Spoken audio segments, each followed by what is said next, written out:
அன்பார்ந்த உறவுகளே, இந்த ஆர்ப்பாட்டம் என்பது அரசின் கவனத்தையும் காவல்துறை கவனத்தையும் திருப்புவதற்காக மட்டுமே தவிர வேறு எந்த விதமான அரசியல் சூழ்நிலை மாற்றுவதற்கான இடம் அல்ல.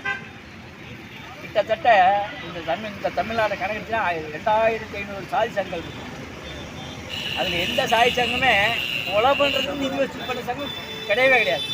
எங்களுக்கு 500 கோடி ரூபா இருக்குது, இது எதுக்கு பயன்படுத்துகிறோம், நாங்களாம் எதுக்கு பயன்படுத்துகிறோம். அண்ணன் ரவிசங்கர் அவர்கள் தேவேந்திர நலச்சங்கம் வச்சுட்டு படிக்கிற பிள்ளைங்க இன்ஜினியரிங் கொடுக்குறாரு, ஈவினிங் கிளாஸ் நடத்துகிறாரு, கல்வியில் முன்னேற்றம் செய்கிறாரு, பயிற்சி நடத்துறாரு.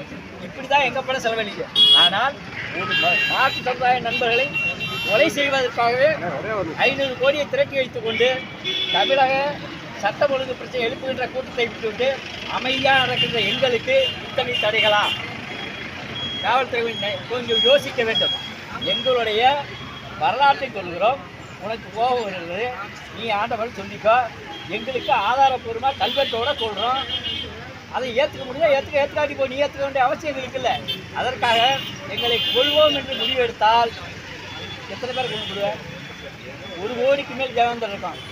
எல்லாருமே நீ வைக்கொண்டு சுற்றி விடுவோமா? ஆகையினால இந்த தமிழ் அரசு வைக்கிற கோரிக்கை, நீங்கள் வெறுமனே ஓட்டு அரசியலை மட்டும் கருத்தில் கொண்டு செயல்படுவீர்கள். ஆனால் 26இல் நீங்கள் தொடை தெரிய பணிகள் என்று எச்சரிக்கையோடு வாய்ப்பளித்த தலைமைக்கு நன்றி கூறி நான் சார்ந்திருக்கின்ற VHL தேவேந்திர குல சங்கத்தின் சார்பாக நன்றி தெரிவித்துள்ளேன். நன்றி, வணக்கம்.